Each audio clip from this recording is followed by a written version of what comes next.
Hey everyone, this is Matt from Great Neck Library. I'm back again with another Unity tutorial for you guys. If you didn't go over last week's tutorial, I highly encourage that you do that because we're going to keep building on what we've done from the previous week. If you followed along last week, you should have a scene that looks something like this right now.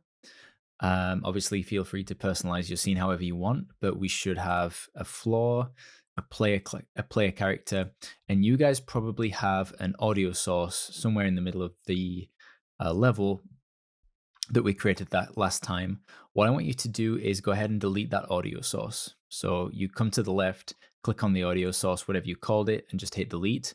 So that all we're left with is the player, the ground, and actually these three cubes we can also get rid of. So let's just delete those. So the only thing we should be left with is the controller, which has got the camera attached to it, right there, uh, the directional light, and the plane itself. Okay, so what we're going to do this week um, is I'm going to go over what we covered last time, which was how to create a new game in Unity, how to import geometry, how to create this floor, how to import this character, and how to get a sound plane in the scene. And we did that by creating a game object, attaching an audio source to it, attaching a audio file to it, and then having that play when we started the game. What we're going to do this week is we're going to go a little bit further. We're going to go over 3D sounds and what that means in terms of a game world. We're going to talk about how to trigger audio at a certain position in the game. And we're also going to do some scripting today, some C# scripting. Nothing too heavy, but just enough to get you guys introduced into C# and the basics of just audio scripting, basically. Nothing too crazy. Okay, so first of all, I want to create the audio source that we had last week, but we're going to do something a little bit different. So we're going to go to Game Object. We're going to go to Create 3D Object. And this time we're going to go to Create Capsule. So we're not going to create an empty object. I'm just going to be a capsule. And here's our capsule right here. We're going to reset the position like we did last time. So remember, transform, click on the cog right here to the right, reset position. And here it goes right in the middle of the floor. I'm going to position it at position 1, which means it will stand up perfectly on the ground. Now then, I'm also going to show you how to create different colors for your materials. I'm sorry, different colors for your geometry.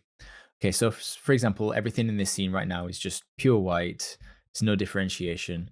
Say I want this to stand out. Well, let's do something about that. What I'm going to do in Assets, I'm going to right-click, Create Folder. I'm going to call it Materials. In this Materials folder, I'm going to double-click.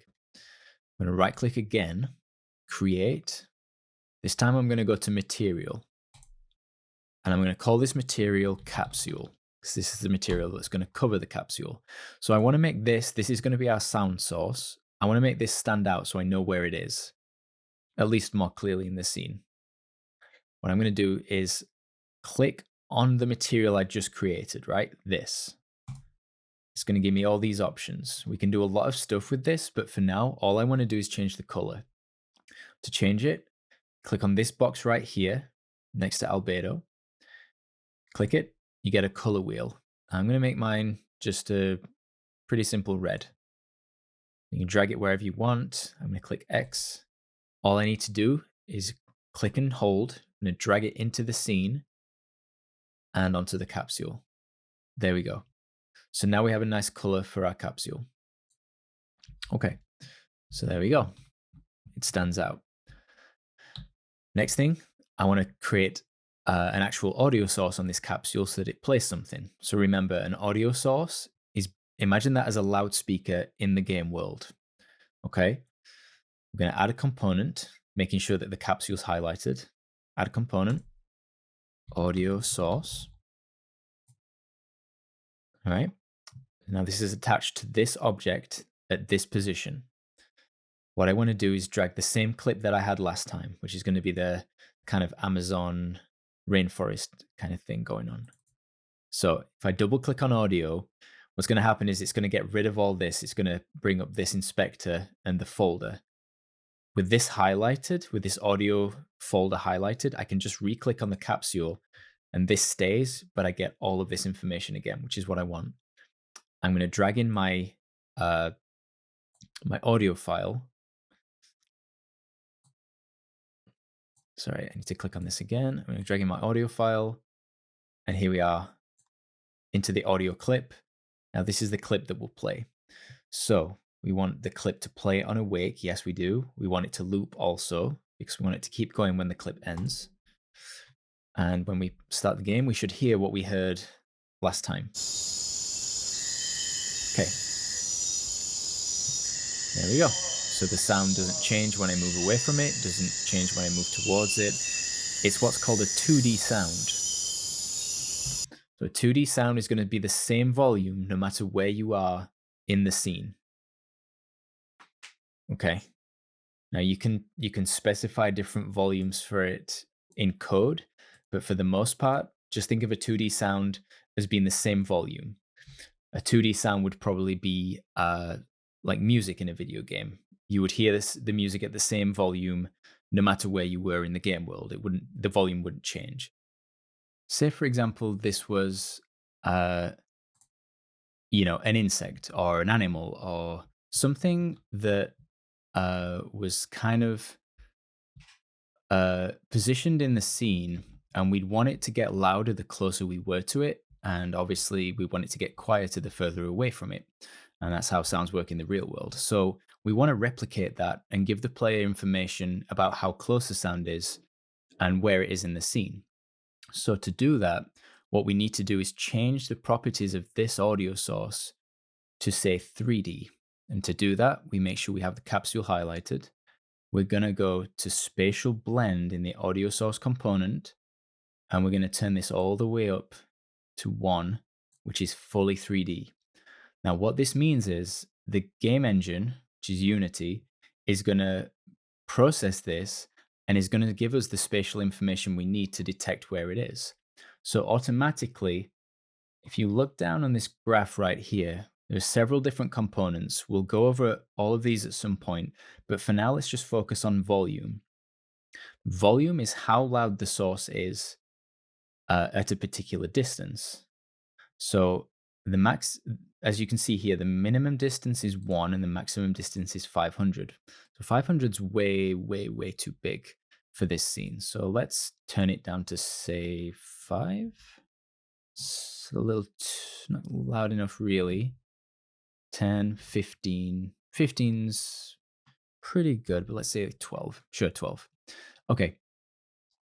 Now then, what that means is the sound, you're only going to hear the sound when you're within this radius.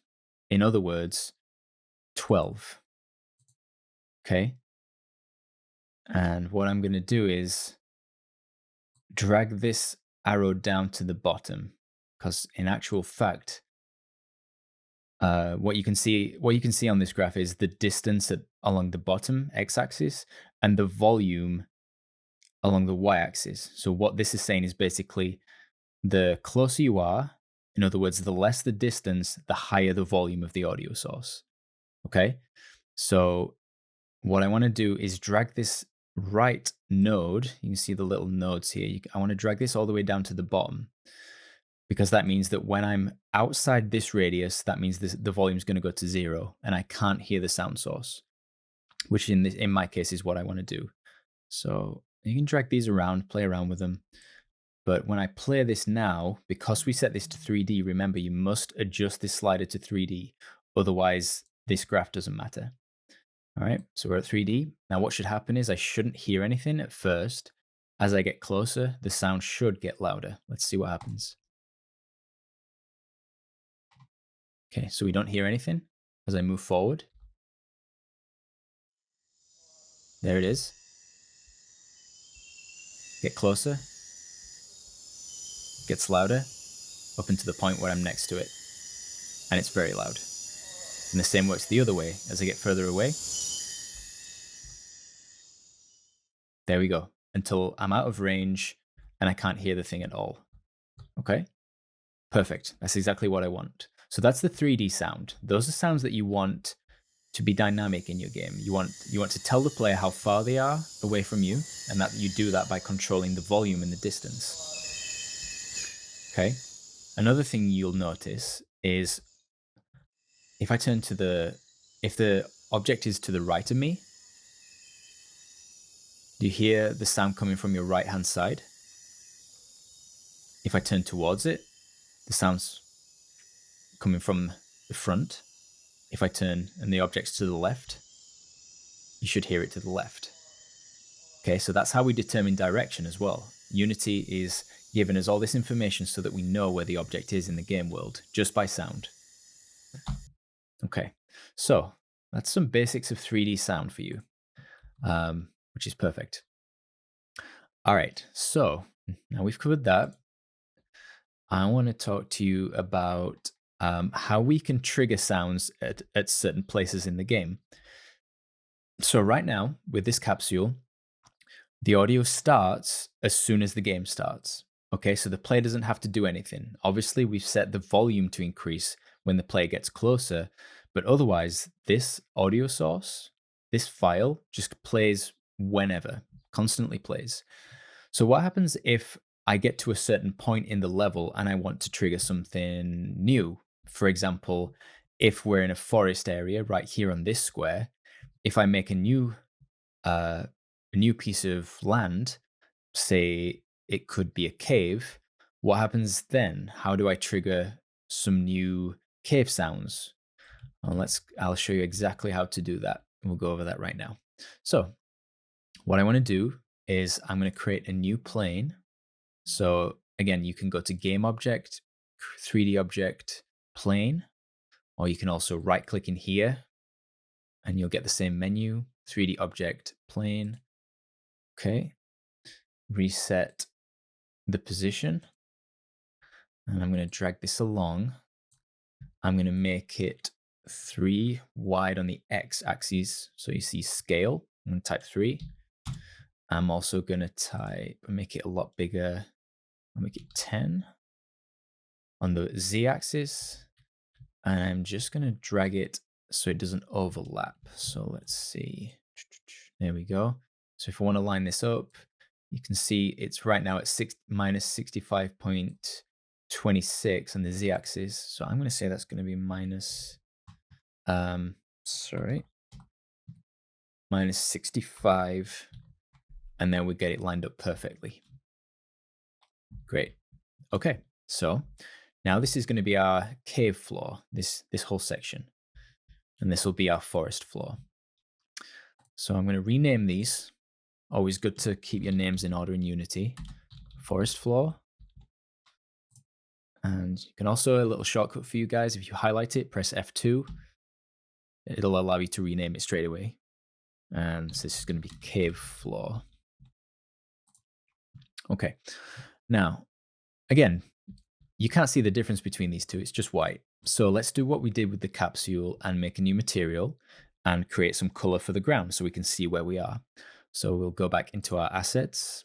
We're going to go to materials again, open the materials folder, right click, create material, and we'll name this forest floor. And we will pick any color you want. I will pick some kind of green just to make it obvious. Drag it onto the forest floor, and there we go. So now I see the boundaries. We do the same thing for the cave floor. Right click, create material, cave floor, and I'm gonna make this some kind of gray and something like that will be fine. Just to show you where the boundaries are so we can tell when we're crossing this threshold. As this threshold is going to be where we're going to change the sound. Okay, so we have our materials. What I need to do now is to create something that's going to recognize when the player, in other words, us, have crossed this threshold, right? So you may remember last time I talked about colliders. Now, a collider is a part of a game object. It's a component. For example, we have a mesh collider on the ground here, and a collider basically detects other objects. All right, as it says, it collides with other objects. So this mesh collider here is stopping the player from falling through the ground. As you remember last time, when you turn this off, the player will fall through. So we're going to use the same principle here. We're going to use a collider in a slightly different way. And let me explain as we go. So what you want to do, we're going to create another object. We're going to go game object, 3D object, and we'll go plane. We will reset again the transform, reset position. I'll drag it along till it's at minus, it looks like minus 15 is the point. And I want to rotate it this time. So I want it to be standing up so that the player will trigger it when they walk through it. So the scale needs to be changed. It's 3 wide, we know from the other ones. And the rotation, it's going to be rotated along the x-axis, right? So this red line, this red arrow is the x-axis, z is the blue arrow, and y is the green. We need to rotate it across this axis. So rotation is in degrees, so I'll type 90, and we get a 90-degree rotation. Perfect. Drag this up to the top. Doesn't matter, you can leave it below if you want, but I just like to have it kind of neat. And 5 would be the point where it stands right on the ground. Okay, so what we have here is a piece of geometry. If I walk into this, it's going to be like walking into a wall. We're not going to be able to go through it. Same principle as the floor. I can't go through this because it's physical, right? It's preventing me from dropping through it. Same with this.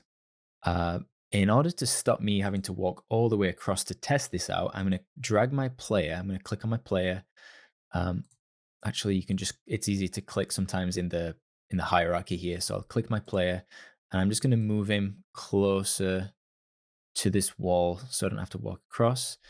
So what should happen if I play this game, which by the way, if you click maximize on play, I have this highlighted, I forgot to mention. You highlight this, you can press Control and P to play the game as well as just clicking on this. So Control P, my screen gets maximized. Now, when I run into this, it's going to be a brick wall. I can't run through it. So it's preventing me from triggering anything because I can't actually get through the thing. So Control and P again to end the play. Let's figure that out. I'm going to click on the plane and let's look here. The mesh renderer is what gives the object its texture, right? So right there, invisible, visible, but it's the mesh collider that gives it its actual physical properties of detecting a collision. It's when I run into it, it's detecting that the player's trying to run through it and it's preventing it from doing so because it's solid. To change that, what we're going to do is click convex and we're going to click is trigger. Now what happens is the game knows that this object is going to allow things to go through it and is going to act as a trigger rather than a barrier. So when I try to run through it now, I can do so. Okay, and we can't see it from the back because it's, I believe that's something to do with the convex option. But for us, we don't really mind about that. But we can still see it. In order to turn that off, easy enough, click off the mesh renderer. So now what we have is a trigger object that when we run through it can perform actions for us. It's invisible, but it will detect it. But you must make sure that is trigger is selected, must be highlighted in order to do so. All right, I'm going to save my scene, Control and S, just to make sure we don't lose anything if something goes wrong. And I'm also going to rename this plane as well. I'm going to call this cave trigger, so I know exactly where to look for it. When you have in full-on games where you have thousands and thousands of objects, you can search these in this top little bar right here, and it's a really handy thing. That's why naming is so important in coding and in game engines and things like that. All right, so right now we have a trigger, but we have nothing attached to it, so nothing's going to happen when I run through it. So for us, what we want to do is make a sound play. So to do that, add component, and you guessed it, audio source. And I'll leave this as a 2D sound. because I just want a sound to play when I walk through the trigger. I don't really care about its location or making it sound 3D. I just want a sound to play just for demonstration. Um, Now, I don't want this sound to play on awake. I want it to play when I run through a trigger. The problem is I don't have those options in the audio source. I can't just check a button that says play on trigger or something like that. So I'm going to have to code that in. I'm going to check off play on awake. I'm going to click on loop because I do want it to loop when it's triggered. One important thing I do need to do is actually drag a clip into here. So remember, an audio source is a speaker, but if you don't have an audio clip, imagine, is an audio file. If I don't have a file in here, nothing's going to play. It's just an empty speaker. It's just going to sit there. It's not going to know what to do. So let's drag an audio file into this so we can play something. We'll go to audio. Now, I already imported something earlier. Just a random sound, a nice little cave ambience sound. I want to show you guys a website. If you're not particularly bothered about recording your own audio or you don't have access to audio files, you can go to a website called freesound.org, which is right here. It's free to sign up. You don't have to pay anything for the sounds. You can search a multitude of sounds in the database, and you can get pretty much a good selection of stuff. So, for example, if I wanted a cave, I could type in cave, and we have a whole bunch of sounds I could test out. These are sounds that people record at home.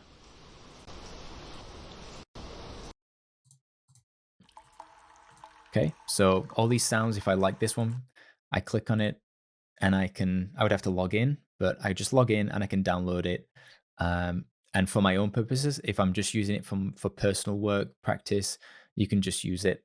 You can just download it and then import it into your scene. So it's a great little website. So I definitely recommend using it.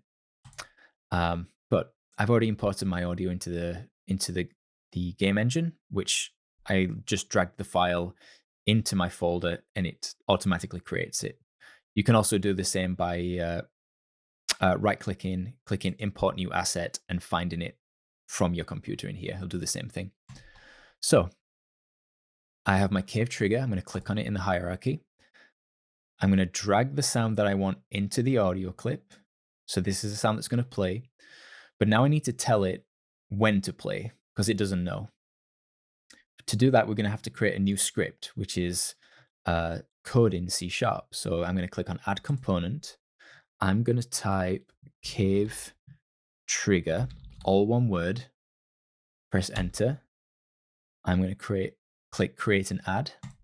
Now that's going to add the script to my game object. So remember, the game object is this right here. This is the plane. That's the game object. All these are components of the game object. So the mesh renderer, the mesh collider, the audio source, these are all components. As you can see, our script's been added. Cave trigger, it's a script, but it's an empty script right now. There's nothing going on in it. So again, nothing would happen if I walk through this because we haven't told it what to do. So I'm going to double click and it's going to open this script up in my coding environment, which in my case is Visual Studio, which you can download for free from Microsoft. But there are lots of different coding environments you can use. Visual Studio is a good one. Okay, so this is what we look like when we start. I'm not going to go crazy into explaining the fundamentals of coding or fundamentals of C#. I'm more interested in just getting you guys set on creating stuff and being able to use audio the way you want it. So with that being said, I'll explain the basics of what I'm doing, but for the most part, you can just follow me along. So what I need to do is I need to tell this script that I'm going to be using the audio source in some way. And I'm going to be manipulating the audio source by telling it to play when the player goes through the trigger. So in order to tell it that, I first need to prepare it by saying the audio source, which is this component right here, and I'm going to give it a variable name of cave ambience. Let's call it cave ambience because that's what the sound that's going to be playing is. Okay. Now, the start function, as you can see by the description, is called before the first frame update, which basically means as soon as your game starts, before the first frame of action happens, all the functions that are inside this start function will happen, right? So you'll see these void start, that's a function. Void update, that's a function. Again, I'm not going to go too crazy in detail, but just know that that's the terminology. That's what they're called. And in this case, what we need to do is tell the game to get the component at the start. I need to get the audio source because I'm going to be altering it. I'm going to be coding it.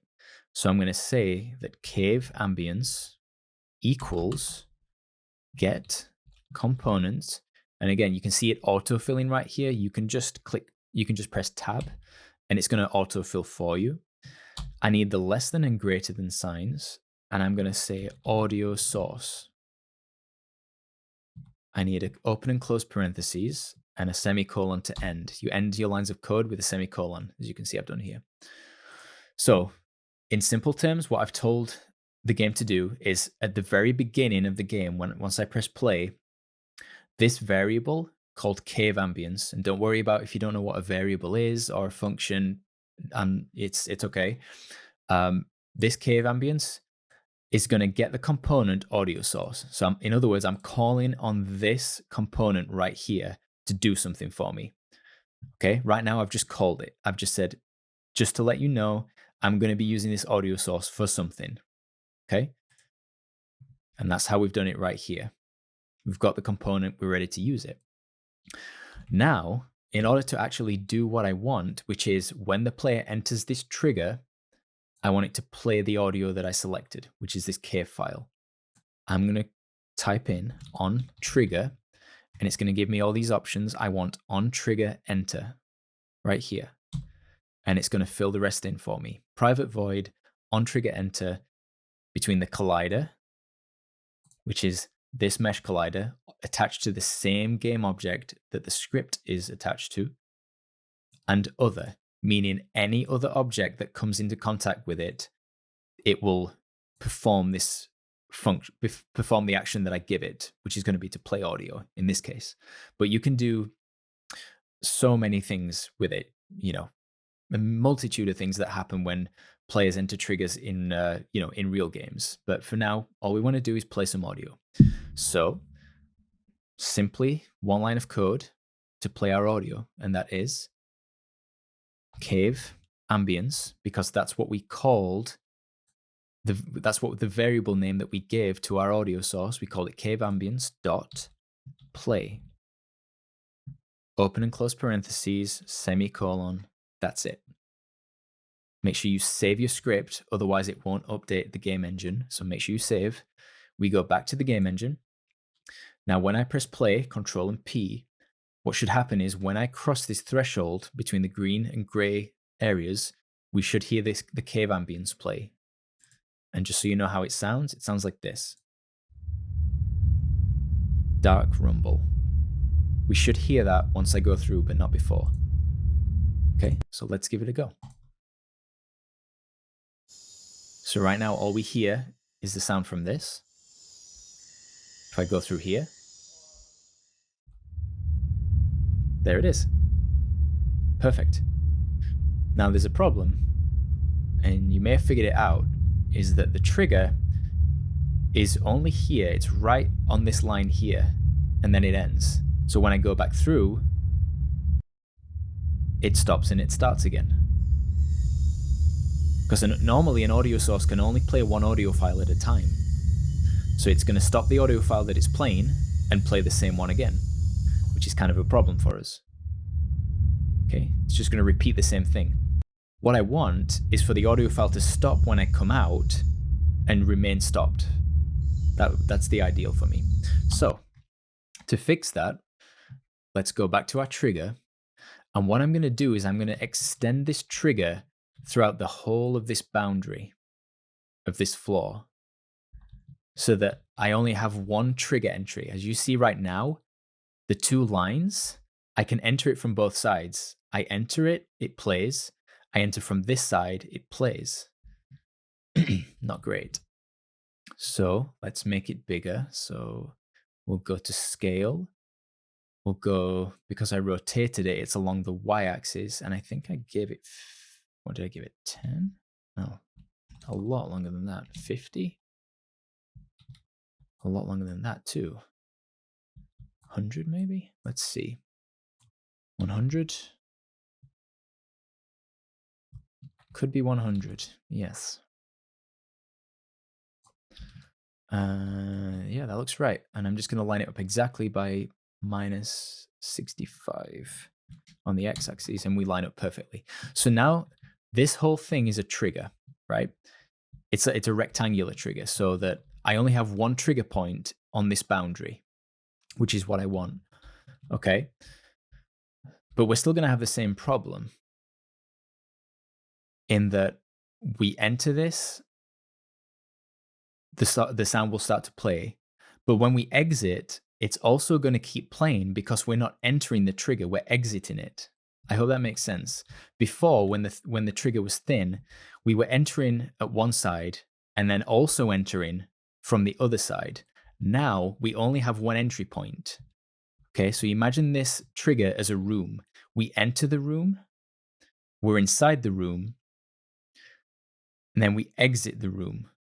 It sounds simple, but it's kind of an important concept in terms of how we trigger things. Okay, so these boundaries that I've given this trigger, I need to tell it that when I go in, the sound plays, but when I come out, the sound's got to stop playing. So in order to do that, we go back to our script, the cave trigger script. I'm going to go below this on trigger enter, and I'm going to type in on trigger, and I'm going to go to the on trigger exit. Okay. So what we're saying is that when we exit the trigger, in other words, when the player gets out of those boundaries, I want this cave ambience to stop. Cave ambience dot stop, open and close parentheses, semicolon.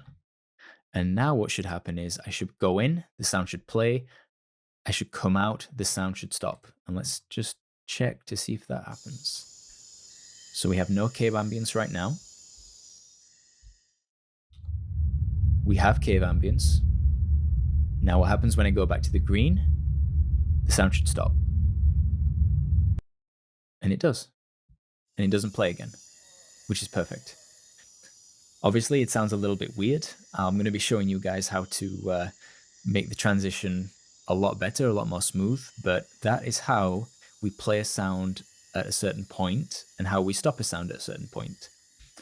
So we went over quite a lot today. We learned about 3D sounds, how you can localize and spatialize sounds inside a game, make sounds get louder the closer you are and quieter the further away you are. And we also went over some C# coding and how to trigger sounds when you reach certain positions in the game. So that's it for this week. I'll be back next week doing some more stuff. We'll build on what we've learned. We'll do some more C#. We'll learn some more techniques to make audio in your game.